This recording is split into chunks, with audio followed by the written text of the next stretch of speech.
Kota Makassar kini dipenuhi baliho dan spanduk kampanye para peserta pemilu, menimbulkan kekhawatiran akan dampak visualnya terhadap tata kota.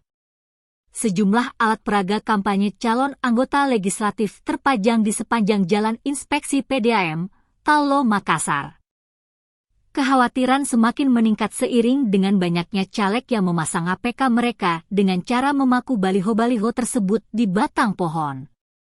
Aksi ini tidak hanya menimbulkan kerusakan pada lingkungan, namun juga menciptakan pemandangan yang tak estetis dan mengganggu warga kota. Dalam menyikapi lonjakan alat peraga kampanye yang mengganggu tata kota ini, Komisi Pemilihan Umum berencana untuk mengatur penempatan APK caleg dengan berkoordinasi erat bersama pemerintah daerah. Hal ini diharapkan tidak hanya untuk menjaga keindahan kota, namun juga untuk menciptakan lingkungan yang lebih bersih dan teratur dalam proses demokrasi yang berkualitas.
Download Tribun X sekarang, menghadirkan lokal menjadi Indonesia.